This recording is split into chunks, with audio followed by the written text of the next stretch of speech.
What's going on, guys? So, the first album that we're going to review for this marathon of reviews is Crying Beyond the Fleeting Gales. So this came out in like 2016, and with these album reviews, I kind of want to, at least for the beginning, do stuff that people may not have heard before, because I feel like I can shed light on those projects and you guys can check them out because they don't get the recognition I feel they deserve. And also, the way I'm going to do the ratings for the first couple, they're personal favorites. So I don't want to just give them a 10, because in reality I would give them a 10. But like, I do that a lot, and then like a couple months later it won't be a 10 anymore for me. But whatever, you know what? We'll get into that later. Let's get into the review. This is a band of 3 people. Eliza Santos is on the vocals, Ryan Galloway is on the guitar, and Kinwin Sterling handles the drums and such. So this isn't their first work. They had a double EP called Get Old and something else, I don't remember. But it's decent. It's not quite up to this level. That was more chiptune-y. This one's a lot more rock-based than that one.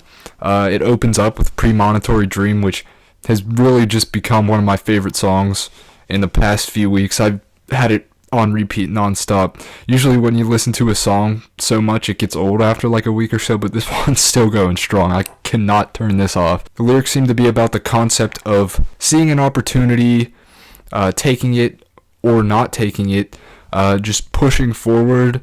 What will happen if you do it? What will happen if you don't? But it's very triumphant. This whole album's very triumphant.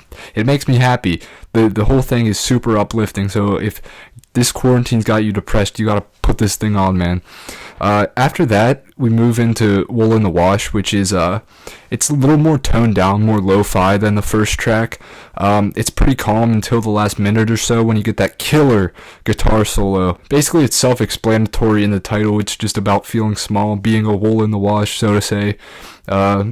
Keeping real basic with the themes here. Then we move into Patriot, which it uses a lot of the sound they use on their first project, chiptune wise. You get the really lush keys being played, which sound like if they were sped up and like more hardcore, they would work perfectly for a heavy metal project. But here they just sound so uplifting, and Eliza's chorus on this is just amazing.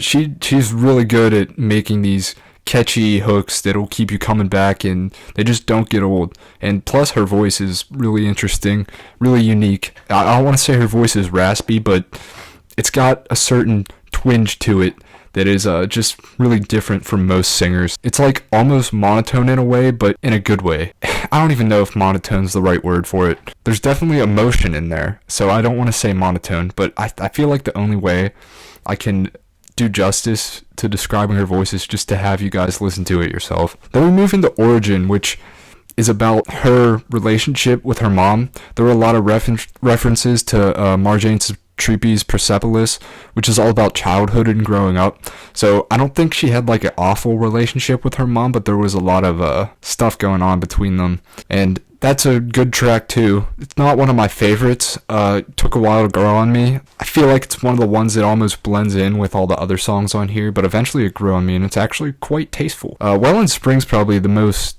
outlandish one on here. It's pretty different from everything else. Most of the people that have reviewed this is their least favorite song, which I understand because it's the most toned down one. It's just different. It sounds like I don't even know. It's more acoustic than the other ones, we'll say. It doesn't have those really heavy guitars or chiptune sounds or even the keyboard. But it's still got a catchy chorus, which is honestly one of my favorite things about this band. A Sudden Gust is similar to Origin, where I feel like it kind of blends in with most of the tracks on here, but it doesn't matter because all these tracks flow into each other so well. And then we have There Was a Door, which is arguably the most important song on here.